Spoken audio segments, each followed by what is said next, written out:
آج سے تقریباً 30 سال پہلے سے سروگیٹ مدرز کا کانسیپٹ ایگزیکیوٹ ہو چکا ہے، یعنی کرائے پر ایک ماں کو لیا جائے جس کے یوٹرس کو، جس کی بچہ دانی کو استعمال کر کے اپنے بچے کو ڈیلیور کروا لیا جائے۔ اینڈ آف ٹائم کی سیریز کے بعد لوگوں کے دل میں یہ سوال پیدا ہو گیا کہ قیامت کب آئے گی اور قرب قیامت کے کیا کیا آثار ہیں۔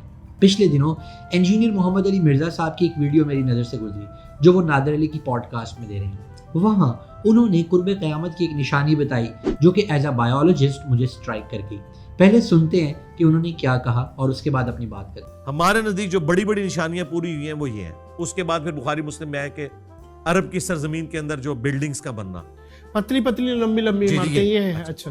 پھر اس کے بعد عورت اپنی مالکن کو جنم دے گی۔ اب یہ لٹریچر کی زبان میں بات ہو رہی تھی کہ یعنی جو عورت اپنی مالکن کو، ہاں یعنی اس کے گھر نہیں، اس کے گھر جو بیٹی پیدا ہوگی نا، ایک معنی تو یہ ہے کہ اس کے گھر جو بیٹی پیدا ہو رہی ہے نا، وہ اپنی ماں کے ساتھ ویسا سلوک کرے گی جیسے ایک مالکن اپنی ملازمہ کے ساتھ کرتی ہے۔ اور یہ تو ہمیں پاکستان میں قیامت کی نشانی، بیٹیاں ماؤں کو ذلیل کریں گی، ذلیل کر رہی ہیں جی، لیکن اس کو اس انداز میں کہا گیا ہے، ٹھیک ہے نا۔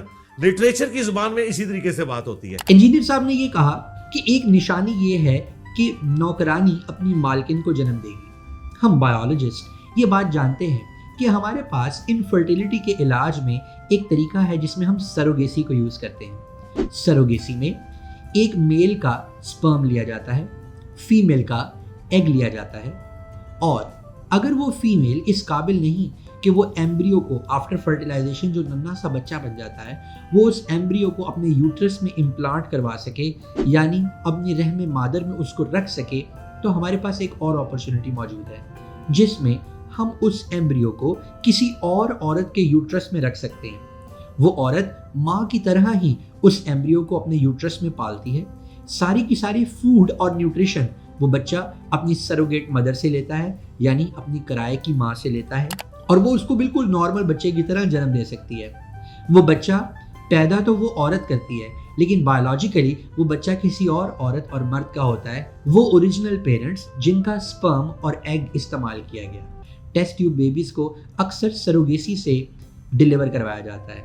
سو ہمیں ایز اے بایولوجسٹ یہ سبق یا سیکھ ملتی ہے کہ حدیث شریف جس میں یہ کہا گیا کہ قرب قیامت میں جب قیامت قریب آئے گی تو مالکن کو نوکرانی جنم دے گی، تو عام طور پہ سروگیسی میں ایسی عورتوں کا انتخاب کیا جاتا ہے جو پیسوں کے لیے کسی اور کا بچہ ڈیلیور کروانے کے لیے رضامند ہو جاتی ہیں۔